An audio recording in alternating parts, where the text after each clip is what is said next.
तो मूवी के स्टार्ट में हम एक लड़की को देखते हैं जिसका नाम नामी है, जो सुबह अलार्म बजने पे उठती है, जो सारा दिन मोबाइल यूज़ करती रहती है, काम करते वक़्त, किसी से बात करते वक़्त, किसी भी पार्टी में बस मोबाइल ही इस्तेमाल करती रहती है।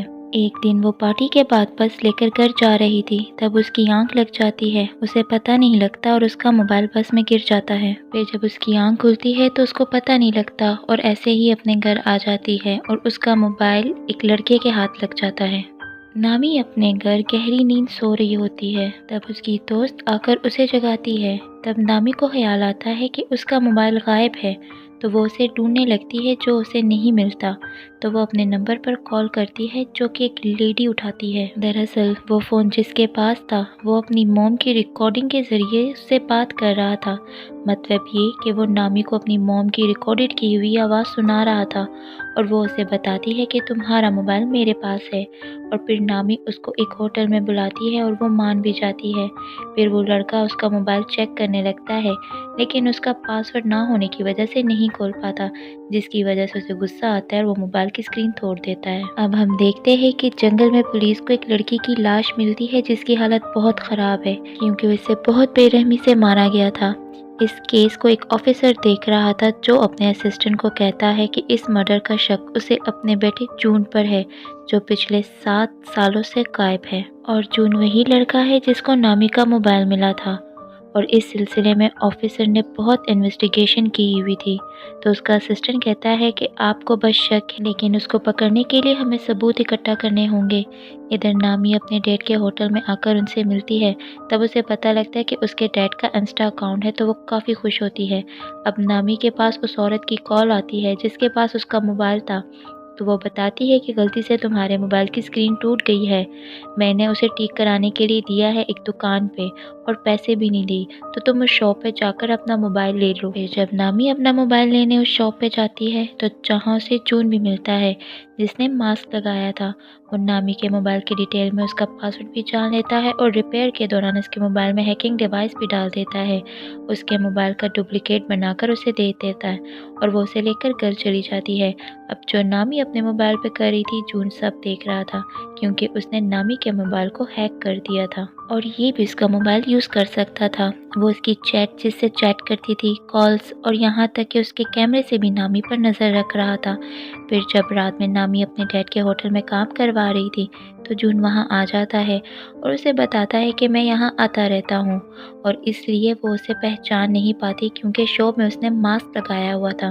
फिर वो वहाँ की स्पेशल ड्रिंक ऑर्डर करता है, क्योंकि वो उसके मोबाइल से उस पर नज़र रख रहा था, इसलिए वो उसके बारे में सब जानता था कि नामी को कौन कौन सी गेम पसंद है, किस किस में उसका इंटरेस्ट है, और इस वजह से नामी को इम्प्रेस कर देता है। अब वो नामी को अपने बारे में बताता है कि मैं भी एक ऐसी कंपनी में जॉब करता हूँ जो सॉफ्टवेयर, कंप्यूटर और इंटरनेट से जुड़े सब काम करती है। अब नामी रात को अपनी फ्रेंड से बात करते हुए सो जाती है। तब जून सारी रात उसका मोबाइल चेक करता रहता है, इस वजह से वो उसके बारे में सब जान लेता है। इसके बाद जब सुबह नामी उठती हो तो वो अपने ऑफिस आती है। वो एक कंपनी में जॉब करती थी और दूसरी तरफ जून अपनी पिछली शिकारी यानी जिसका मर्डर उसने पिछले दिनों में ही किया था उसकी फ़ोटो देख रहा था, और वो कोई और नहीं बल्कि वही थी जिसकी लाश जंगल में मिली थी। अब वो अपना अगला शिकार नामी को चुनता है। अब नामी की बॉस उसके पास आकर उसे बताती है कि हमें एक बहुत बड़ा प्रोजेक्ट मिला है और तुम बहुत अच्छा काम कर रही हो, इसलिए मैं तुम्हारी सैलरी डबल कर रही हूँ, लेकिन तुम ये बात अपने कुलीग्स को मत बताना। उनकी ये सारी बातें जून भी सुन लेता है और वो फिर ऑफिसर मतलब जून के डेट कर आकर अपनी बीवी से बात करते हैं, लेकिन वो जून के बारे में उन्हें कुछ नहीं बताती, जबकि उनको पता था कि जून और उसकी मॉम आपस में राब्ते में हैं, एक दूसरे से बातें करते हैं। फिर वो अपनी वाइफ को बताता है कि शहर में एक लड़की का मर्डर हुआ है जिसका शक मुझे जून पर है, और मैं ये भी जानता हूँ कि तुमसे राब्ते में हूँ, तुम्हारी और उसकी बातें सुन ली थी। तो वो फ़ौरन जवाब देती है कि नहीं, मैं नहीं मानती कि मेरा बेटा ऐसा कर सकता है, वो क्यों किसी को मारेगा। फिर उस वक्त ऑफिसर के पास उसके असिस्टेंट का मैसेज आता है कि मुझे जून की लोकेशन का पता लग चुका है, यहाँ जहाँ वो अभी रह रहा है। दूसरी तरफ नामी अपने प्रोजेक्ट पर काम कर रही थी, वो काफ़ी खुश थी, और दूसरी तरफ जून उसके घर जाता है और उसकी सारी चीज़ें चेक करता है। तब उसे नामी का दूसरा मोबाइल भी मिल जाता है, यानी वो एक नहीं दो मोबाइल यूज़ कर रही थी।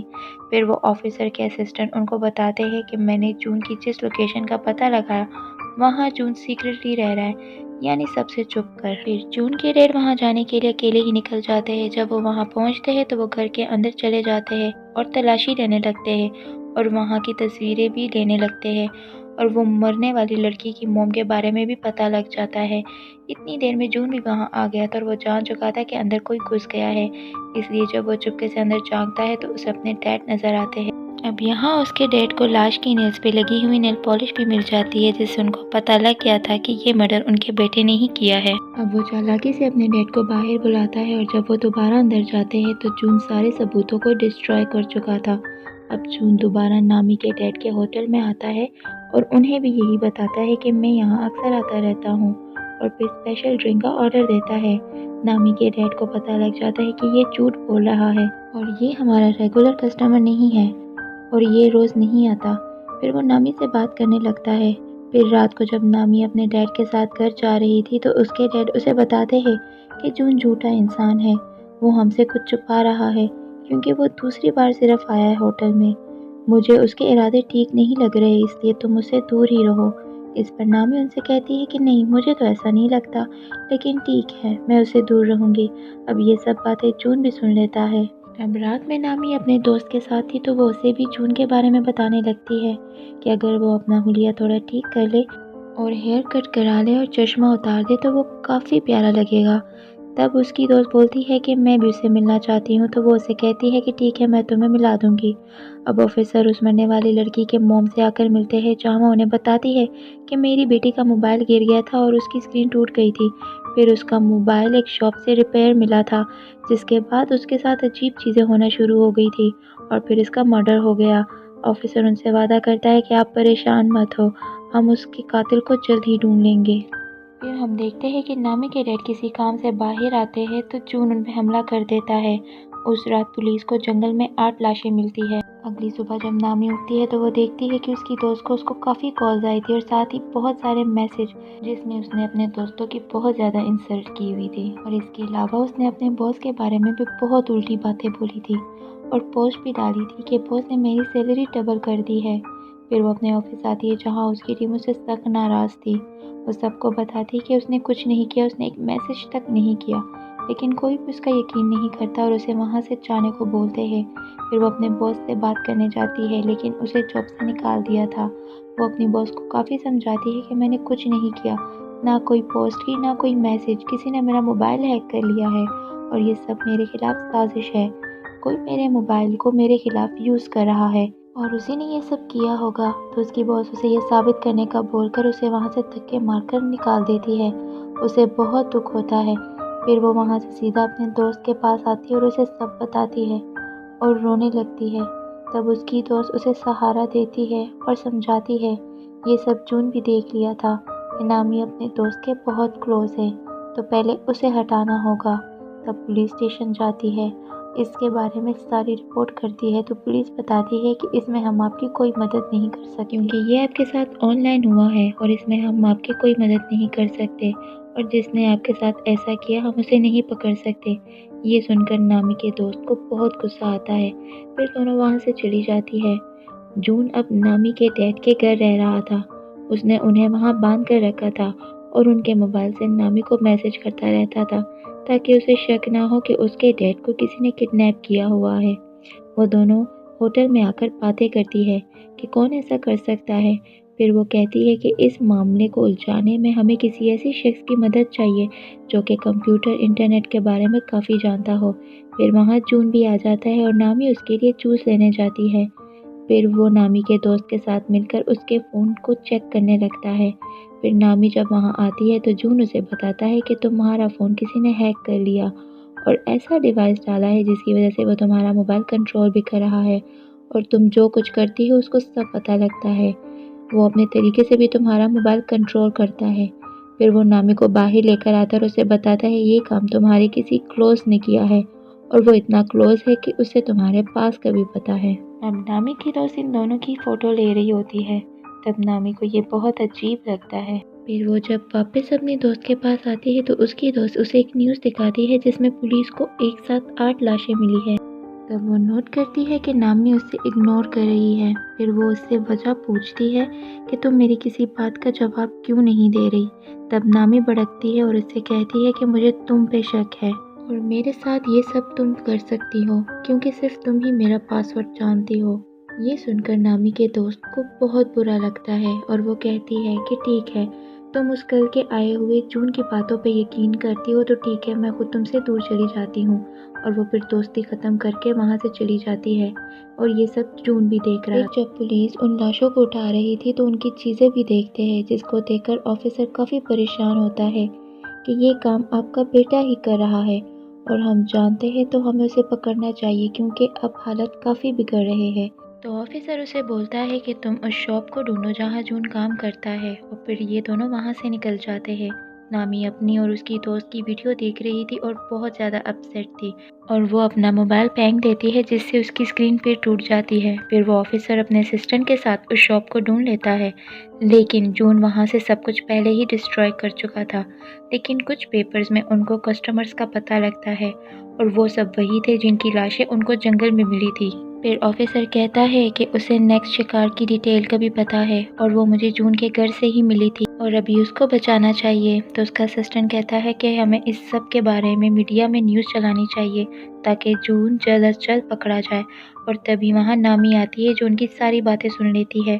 फिर जब वो जून का नाम सुनती है तो समझ जाती है कि वो और कोई नहीं बल्कि ये सब जून ही उसके साथ कर रहा था और उसी की वजह से वो आज अकेली है। उसी ने ही मोबाइल हैक करके वो सारे मैसेज और पोस्ट किए थे और उसकी जॉब चली गई। फिर वो जून की बताई हुई कंपनी में कॉल करती है जहां उसे पता लगता है कि जून नाम का वहां कोई एम्प्लॉय नहीं है। ये सुनकर नामी को बहुत गुस्सा आता है और वो फैसला करती है कि वो अपना पुतला जून से ज़रूर लेगी और उसे पकड़वाएगी। ये सब सुनकर ऑफिसर नामी को नहीं बताते कि दरअसल जून एक सीरियल किलर है, यानी एक साइको किलर जिसने कितने लोगों की जान ले ली है। और वो नामी से कहती है कि हम भी जून को पकड़ना चाहते हैं क्योंकि वो एक क्रिमिनल है। फिर नामी ऑफिसर को आइडिया देती है कि मैं जून को अपने घर डिनर पर इनवाइट करूंगी और वो जब आएगा तो मैं आपको इन्फॉर्म करूंगी, तब आप लोग उसे पकड़ लेना। तब ऑफिसर मान जाते हैं। फिर जून के पास नामी का मैसेज आता है, वो उसे अपने घर आने को बोलती है। तब पुलिस ऑफिसर नामी के घर के नीचे कार में जून के आने का वेट करते हैं। इधर जून नामी के विश के मुताबिक अपने आप को चेंज करता है, यानी हेयर कट करवाकर और ग्लासेस उतारकर वो नामी के घर आता है और नामी भी अपने घर में तैयार हो रही थी। जब जून उसके घर जा रहा था तो ऑफिसर उससे पीछे गन पॉइंट पे ले लेती है, लेकिन उसका चेहरा देखकर उनको लगता है कि ये जून नहीं है क्योंकि हुलिया बदलने की वजह से वो लोग उसे पहचान नहीं पाते। तब जून उन्हें कहता है कि मैं तुम दोनों के खिलाफ कंप्लेंट करूंगा क्योंकि मैं बेकसूर हूँ, मैंने कुछ नहीं किया और तुम लोग मुझ पर डाउट कर रहे हो। तो ऑफिसर का असिस्टेंट बोलता है कि हमें गलतफहमी हो गई थी, दरअसल हम एक कातिल को ढूंढ रहे हैं। फिर जून उसे कहता है कि जो भी है मैं तुम दोनों को देख लूँगा और धमकी देने के बाद वहाँ से चला जाता है। फिर इसके बाद दोनों ऑफिसर नामी के पास जाते हैं तो नामी कहती है कि जून का मैसेज आया है और वो आज नहीं आ सकता, वो मसरूफ़ है और फिर मिलेगा। फिर वो कहती है कि वो अपना मोबाइल ठीक करने के लिए दे रही है और तब तक दूसरा मोबाइल यूज़ करेगी और जब उसका मोबाइल ठीक हो जाएगा तो वो फिर से उसे पकड़ेंगे और ऑफिसर भी मान जाते हैं।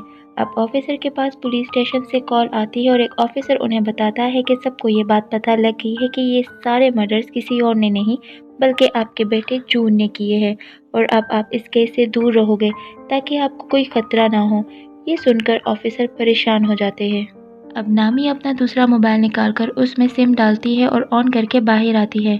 फिर ऑफिसर उससे कहता है कि तुम्हारी जान को खतरा है तो तुम किसी ऐसी जगह जाओ जहाँ तुम सेव रहो। तब वो कहती है कि मैं अपने डैड के घर जाती हूँ और वहाँ सेव रहूँगी। इसके बाद ऑफिसर के साथ वहाँ जाती है। वहाँ पहुँचने के बाद ऑफिसर उसे अपना नंबर देता है और वो कहती है ठीक है, कुछ भी हुआ मैं आपको इन्फॉर्म करूँगी और घर के अंदर आती है और घर में आकर वो अपने डैड को बुलाती है कि मैं आ गई हूँ। फिर रूम में जाकर अपना नया मोबाइल यूज़ करती है तो जून के नए नंबर से उसको मैसेज आता है।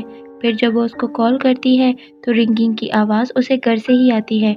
वो हैरान हो जाती है और फ़ौरन घर में उसे ढूंढने लगती है, लेकिन उसे कोई नहीं मिलता। फिर भी वो बहुत डर गई थी और ऑफिसर को कॉल करने लगती है, लेकिन तभी उसका मोबाइल खुद ही उस नंबर को इरेज करता है। तब वो समझ जाती है कि जून ने इस मोबाइल को भी हैक किया है। फिर उसे अपनी डैड की फ़िक्र होती है और ढूंढने लगती है। तब उसे जून मिल जाता है। तब वो कहता है कि अगर अपने डैड को ज़िंदा देखना चाहती हो तो अभी ऑफिसर को मैसेज करके बोलो कि तुम यहाँ बिल्कुल ठीक हो और आप फ़िक्र मत करना, हम 2 दिन के बाद मिलेंगे। अब नामी अपने डैड को बचाने के लिए उसकी बात मान लेती है। फिर वो जून से पूछती है कि तुमने मेरे साथ ऐसा क्यों किया? मैंने तुम्हारा क्या बिगाड़ा? तो वो बताता है कि मुझे तुम्हारा मोबाइल बस में मिला था, इसलिए तुम मेरी विक्टिम बनी, क्योंकि ज़ाहिर है इस मोबाइल के ज़रिए मैं तुम्हारे बारे में सब जान चुका था, तो तुम्हें कैसे मैं छोड़ सकता था।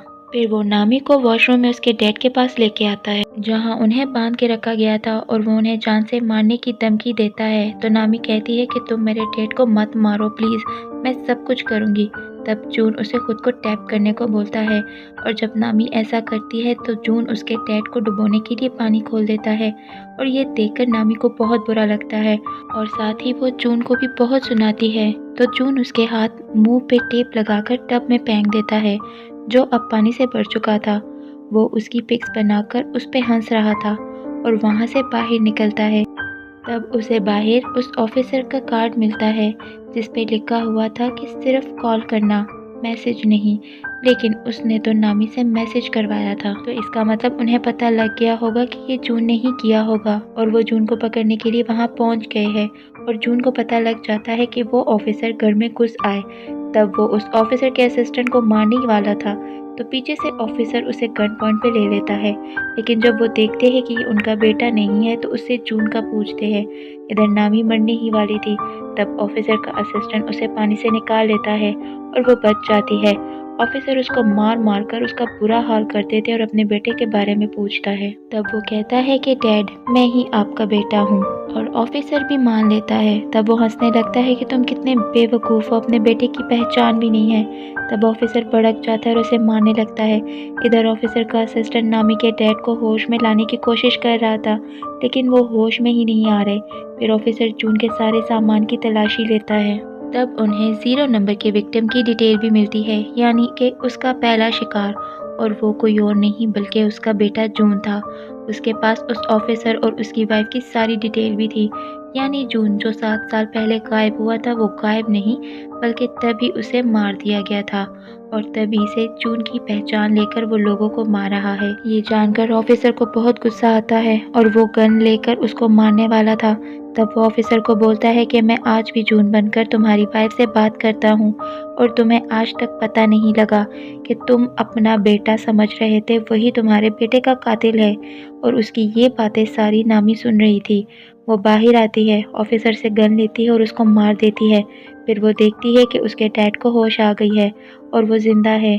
इस बात से वो जज्बाती होकर अपने डैड के गले रखकर खूब रोती है। फिर उसका इलाज करने के लिए उसे एम्बुलेंस में हॉस्पिटल भेजा जाता है, जहां पुलिस सब मरने वाले लोगों का सामान इकट्ठा कर रही थी। फिर कुछ दिनों में सबको पता चल जाता है कि वो ऑनलाइन ही लोगों को ट्रैक करके मारता था और अब वो मर चुका है और इससे ज़्यादा कुछ नहीं बताया जाता। फिर नामी अपने डैड और दोस्त के साथ होटल में थी तो कोई चुपके से उस पर नज़र रख रहा था, जिसको वो खुद भी देख लेती है लेकिन पहचान नहीं पाती कि कौन है। या तो वो वही सीरियल किलर है जो शायद मरा नहीं, और या शायद ऑफिसर का बेटा जून हो सकता है, और या शायद कोई और जो इस सीरियल किलर की तरह सबको मारेगा सिर्फ अपने मज़े के लिए। और इसी सीन के साथ और सस्पेंस के साथ इस मूवी का